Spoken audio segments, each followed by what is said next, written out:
જય ગિરનારી, જય માતાજી. પરમ પૂજ્ય અખંડ સરસ્વતી મહારાજ. આજે હું હાંડેશ્વર મહાદેવ મંદિર અને અટાળા ધામ અને આ હાંડેશ્વર મંદિરને અને આ જામ લગભગ કરીને આખા વિશ્વ આ ભૂમિ પર આજે કહે ને કે 33 કોટી દેવી દેવતા અહીંયા આપણે દેખાય છે. કેમ કે કહે ને કે ગૌ માતા એટલે 33 કોટી દેવી દેવતા એના ચરણમાં.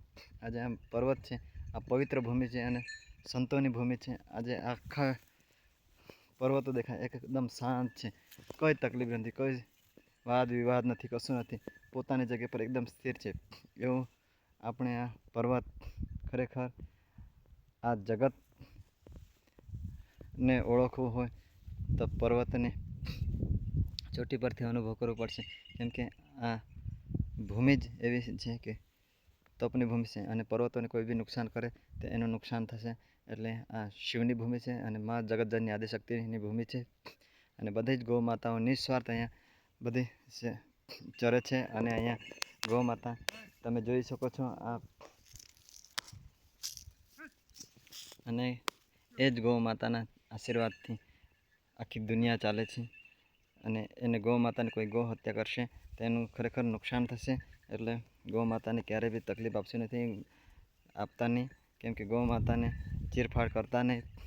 ખરેખર ગૌ માતા આપણી માં છે, એને ક્યારેય નુકસાન કરવું નહીં. અને ગૌ માતા નિર્દોષ છે, એને આપણે ચારા ઘાસ આપણે સ્વતંત્ર એને આપવું જોઈએ, એનું હકનું મળવું જોઈએ. હું પરમ પૂજ્ય ગિરજાના સરસ્વતી મહારાજ, ડાંગ જિલ્લા, અને આ ડાંગ જિલ્લામાંથી હું બધાને આહ્વાન કરું છું, બધા સાધુ સંતોને, કે આ બધા પશુ પક્ષી જીવ આ બધા નિર્દોષ છે. એને આપણા સાથે બધું પ્રેમ છે, આપણે કોઈ નુકસાન નહીં કરે અને એને આપણે નુકસાન નહીં કરવું. બધા પોતપોતાની જગ્યા પર છે. એટલે ક્યારેય બી કોઈને જીવ હત્યા કરવી નહીં. સર્વે ભવંતુ સુખીને સર્વે સંતુ નિરામય સર્વે ભદ્રાણી પશ્યંતુ મા કચ્છિત દુઃખ ભાગ ભય. જય ગિરનારી, જય માતાજી. ઓમ નમો નારાયણ.